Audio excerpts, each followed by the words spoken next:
하나님, 오늘도 욥기서 38장을 통하여 하나님께서 우리에게 계획하신 일들을 깨닫고 믿음 속으로 들어가는 귀한 시간이 되게 하여 주시옵소서.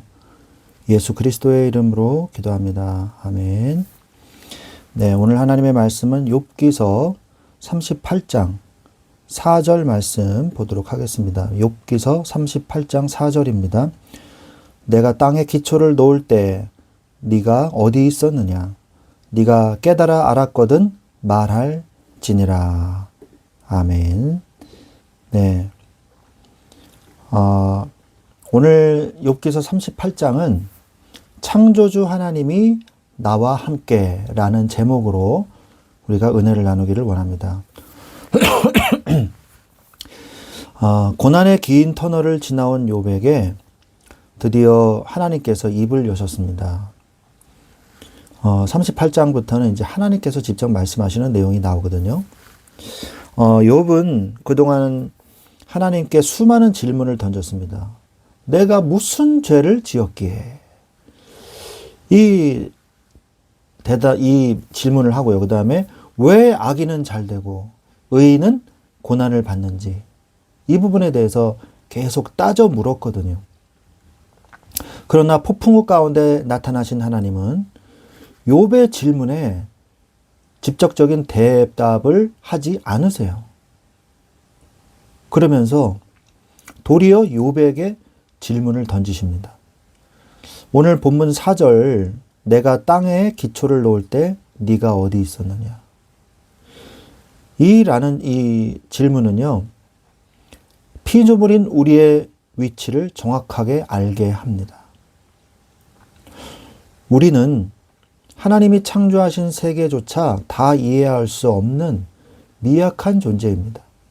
그러나 놀라운 사실은 그 위대하신 창조주께서 오늘 우리와 함께 하고 계신다는 것입니다.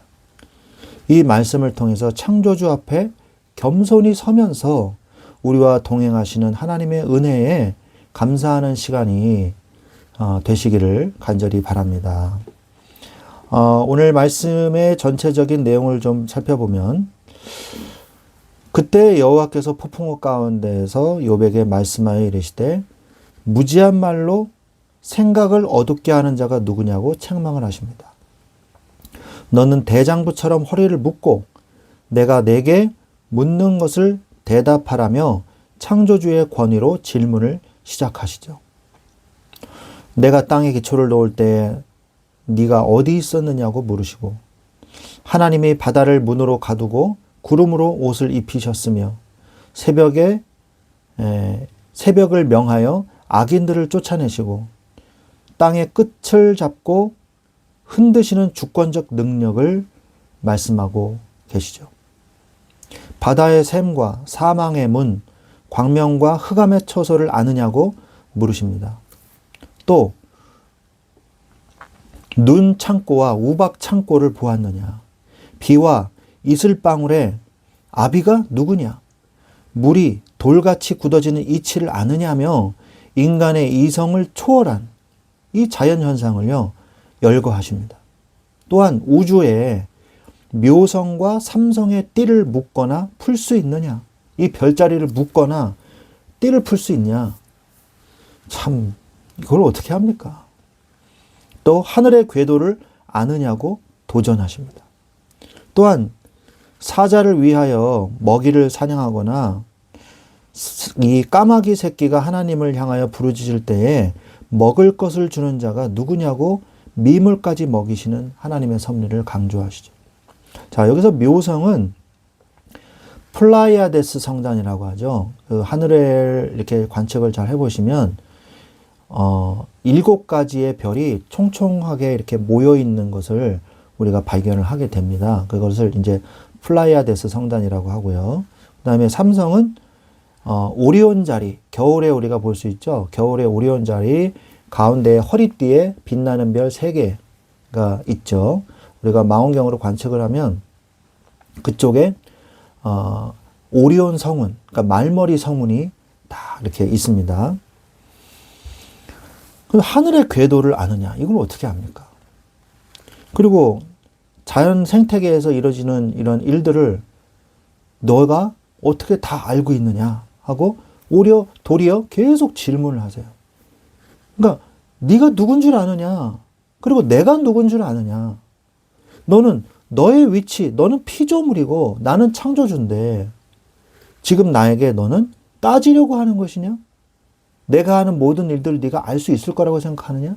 내가 너에게 설명을 해도 네가 그것을 다 이해할 수 있다고 생각하느냐?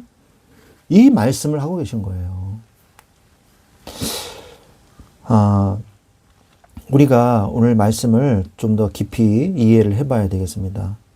인간의 피조 세계를 이해할 수 있는가? 폭풍우 속에 임하신 하나님께서 침묵을 깨고 임재하십니다. 하나님은 세미한 바람이 아니라 거센 폭풍우 가운데 임하셨습니다. 이는 인간이 감히 범접할 수 없는 하나님의 위엄과 권능을 상징하는 것이죠. 욥의 인생에 몰아친 고난의 폭풍우 속에서도 하나님은 부재하신 것이 아니라 그 폭풍의 한가운데 계셨음을 보여주고 계십니다. 우리가 이해할 수 없는 혼돈 속에서도 하나님은 여전히 통치자로 임재하고 계시는 것이죠. 우리는 여기서 한 장면을 떠올릴 수가 있죠. 제자들이 예수님과 함께 갈릴리 바닷가를 건너고 있는데 갑자기 폭풍이 불어닥쳐요. 그러니까 제자들이요 막 어쩔 줄을 몰라 합니다. 우리 막 이제 다 죽었구나. 막 극도의 흥분 상태, 공포의 상태가 돼요. 근데 예수님은 어떻게 하십니까? 배 고물에서 주무시고 계셨어요. 우리를 돌아보지 아니하십니까? 그러니까 예수님이 일어나서 바람아 잠잠하라. 파도야 잠잠하라. 그러면 제자들한테 뭐라 그럽니까? 왜 이렇게 믿음이 없냐? 라고 말씀하지 않습니까? 그러니까 우리는 누구와 함께 있는가가 중요한 거지 문제가 얼마나 크냐가 중요한 게 아니에요. 문제와 모든 섭리와 모든 하나님의 주권 속에서 움직이고 있는 가운데 지금 하나님이 나와 함께 하시잖아요. 그거를 우리가 깨달아야 돼요. 그러면서 하나님은 욥이 자신의 좁은 식견으로 하나님의 섭리를 판단하려 했던 것을 지적하십니다. 하나님이 창조하신 이 세상을 다 이해도 하지 못하는 주제에 하나님의 섭리를 판단하려고 했잖아요. 왜? 이러면서. 인간은 눈에 보이는 피조의 세계의 이치조차 다 알지 못하는데요. 보이지 않는 하나님의 뜻을 함부로 어떻게 헤아릴 수가 있겠습니까? 폭풍우는 이러한 인간의 교만한 이성을 잠재우는 하나님의 압도적인 나타나심인 것이지요. 인간 지식의 한계에 대해서 또 말씀하십니다. 대장부처럼 허리를 묶으라. 하나님은 욥에게 당당하게 대답해 보라고 도전하십니다. 한번 대답할 수 있으면 대답해 보아라 하신 거죠. 그러나 이는 욥이 대답할 수 있어서가 아니죠. 대답할 수 없다는 자신의 무능력을 깨달으라고 말씀하신 거예요. 인간의 지식은 바닷가의 모래알갱이 하나를 연구하기에도 벅찬 수준이에요. 지금 우리나라가 이 지구, 이 세계가 얼마나 최첨단을 달리고 있습니다. AI 시대에다가, 로봇 시대에다가. 그죠? 그런데도요, 아직도 깨닫지 못한 우주의 신비와 과학의 비밀은요, 엄청나게 많아요. 아직도 인간의 이 내부와 그 원리와 이런 화학적인, 그 다음에 생물학적인 어떤 그런 비밀들이요. 아직도 알 수가 없어요. 양자역학의 세계까지 들어가고 있지 않습니까? 그런데도 몰라요. 그래서 우리는 피조물 세계의 이 피조 세계의 아주 작은 부분만 볼 수 있을 뿐 전체 그림을 보지 못한다는 것을 하나님이 바로 욥에게 말씀해 주고 계시는 것이죠. 욥은 자신이 겪는 고난의 이유를 알지 못해서 괴로워했습니다. 하나님은 자연 만물의 운행을 보여주시면서 인간이 감히 측량할 수 없는 거대한 질서가 있다는 것을 깨닫게 해주신 것이죠. 또한 인간이 하나님을 이해할 수 있는가, 그 부분에 대해서 이제 말씀을 하시는데, 하나님이 창조의 일을 하실 때 너는 어디 있었느냐라고 말씀하고 계십니다. 그게 오늘 본문 읽은 말씀이죠. 이 질문은 창조주와 피조물의 결정적인 차이를 선언하고 계시는 것입니다. 하나님이 우주의 설계를 하시고 기초를 놓으실 때 욥은 존재하지도 않았죠. 인간 자체가 존재하지 않았죠. 집을 짓지 않은 자가 건축가의 설계도를 비판할 수가 없죠. 인간은 창조주의 통치 방식에 대해 왈가왈부할 자격 자체가 없는 존재예요. 또한 하나님은 시간 밖에서 시간을 창조하신 분입니다. 시간에 구애받는 분이 아니세요. 인간은 지금 여기라는 시공간에 묶여있는 존재입니다. 우리가 타임머신을 개발하기라도 했습니까? 그럴 수가 없잖아요. 하나님은 태초부터 영원까지를 한눈에 보시는 하나님이세요. 나의 짧은 인생 경험으로 영원하신 하나님의 계획을 이렇다 저렇다 판단하는 것 자체가 매우 어리석은 일인 것을 하나님은 욥에게 깨닫게 해주고 계시는 것입니다. 하나님은 치밀한 계획과 설계를 하신 분이에요. 우주는 우연히 생긴 것이 아닙니다. 하나님의 치밀한 계획과 설계 속에서 지어지신 겁니다. 해와 달의 거리, 지구의 기울기 하나까지도 정확하게 정하신 하나님께서 하물며 이 놀라운 하나님의 계획과 하나님의 이치 안에서 이게 정확하게 토니바퀴처럼 맞춰서 돌아가고 있는 거거든요. 조금이라도 벗어나면요, 이 우주의 질서가 깨져요. 그런데 하나님께서 바로 하나님의 자녀인 우리의 인생을 하나님께서 아무렇게나 대충 우리를 그냥 이끌어가고 계실 수 있을까요? 절대 그렇지 않습니다. 우리의 고난조차도 하나님의 오차 없는 설계도 안에 있다는 것을 우리는 깨달아야 돼요. 하나님의 창조는요, 기쁨과 영광의 축제였습니다. 욥기서 이 38장 7절에 그때 새벽별들이 기뻐 노래하며 하나님의 아들들이 다 기뻐 소리를 질렀느니라. 하나님이 이 세상을 창조하시는 것을 얼마나 기뻐하시고 그것을 사랑하셨는지 모릅니다. 얼마나 사랑하셨는지 몰라요. 하나님은 우리를 억지로 만드신 게 아니에요. 기쁨으로 지으셨단 말이에요. 창조의 목적이 하나님의 영광과 우리의 기쁨에 있음을 알 때 우리는 고난 중에서도 소망을 가질 수 있는 것입니다. 하나님 우리에게 고통을 주시고 그 고통을 보면서 정말 고통스럽지? 아유 꽃이다. 아유 그래 너 고통받는 거 보니까 내 체중이 쑥 내려가는 것 같다. 하나님이 그런 식으로 창조하신 게 아니라는 거예요. 그럼 하나님의 이유와 계획이 있다는 거 아닙니까? 그래서 우리는 어떠한 자세를 갖춰야 되겠어요? 창조주 앞에 겸손해야 됩니다. 보혜사 성령으로 나의 깊은 내면을 다 아시는 하나님이세요. 고린도 전서 2장 10절에 오직 하나님이 성령으로 이것을 우리에게 보이셨으니 성령은 모든 것 곧 하나님의 깊은 것까지도 통달하시느니라 말씀하시잖아요. 폭풍우 속에 계셨던 그 하나님이 이제는 성령으로 우리 안에 거하십니다. 보혜사 성령님은 누구에게도 말 못한 나의 깊은 탄식과 내면의 상처를 다 알고 계세요. 나보다 나를 더 잘 아시는 창조주께서 내 안에 계신다는 사실은 그게 최고의 위로가 되는 것이죠. 아바 아버지 되시는 하나님이세요. 로마서 8장 15절에 아바 아버지가 되느니라. 아바가 뭡니까? 아비의 혹격이거든요. 아버지라고 부르는 거예요. 정말 신기하게 이 한국어도 아버지, 아빠 얘기하는데 히브리어도 아바거든요. 아비입니다. 참 신기하죠. 위대하신 창조주께서 아바 아버지라고 부를 수 있는 특권을 주셨어요.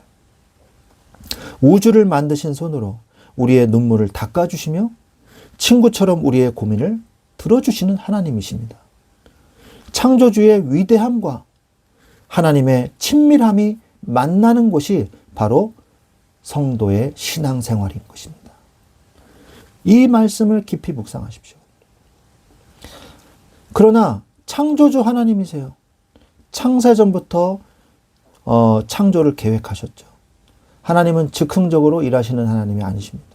내가 태어나기도 전에, 아니 우주가 생기기 전부터 나를 향한 구원과 생명의 계획을 가지고 계셨습니다. 이 거대한 섭리를 믿을 때 우리는 불안해할 필요가 없는 것이죠. 하나님은 세상을 만드시고 방관하시는 분도 아니에요. 지금도 만유를 붙들고 계시고 역사를 운행하고 계십니다. 내 인생의 작은 배가 흔들릴지라도 그 바다를 만드시고 바람을 주관하시는 선장 되시는 하나님을 신뢰하시기 바랍니다. 하나님을 경외하십시오. 친근함과 동시에 권위를 인정해 드려야 돼요. 하나님을 아버지라고 부르면서 친밀하게 나아가되 그분이 온 우주의 통치자이심을 인정하고 잊지 말아야 되는 것입니다. 경외함이라는 것은 뭘까요? 사랑하면서도 두려워하는 거룩한 떨림이라고 우리가 표현할 수 있겠습니다. 욥이 하나님을 뵙고 티끌과 재 가운데서 회개했던 것처럼 우리는 창조주의 절대 권위 앞에 무릎 꿇어야 하는 것입니다. 그분이 그런데 육신을 입고 이 땅에 오셨어요. 이 사건은요, 우리가 생각하는 것보다 더 위대한, 초월되는 그런 사건인 것입니다. 무한하신 하나님이 유한한 인간의 몸을 입고 성육신하신 사건은요, 우리의 상상을 초월하는 겸손이자 사랑인 것입니다. 창조주가 피조물을 구원하기 위해 피조물의 형상을 입으신 이 신비를 우리가 묵상할 때 우리는 엎드려 경배할 수밖에 없는 것입니다. 창조주 하나님이 동시에 우리와 함께 하시는 이 신비에 감사하시기 바랍니다. 욥기서 38장의 위대하신 창조주 하나님이요, 약속대로 우리와 항상 함께 하십니다. 이것은 기적 중의 기적이에요. 우리는 하나님이 만드신 들풀 하나도 다 이해하지 못하는 미약한 존재에 불과합니다. 온 우주의 주인 되신 하나님은 나를 아시고 나와 동행하십니다. 이것을 좀 어려운 말로 초월적인 하나님이시면서 동시에 내재적인 하나님이시다, 이렇게 말씀하시는 것이죠.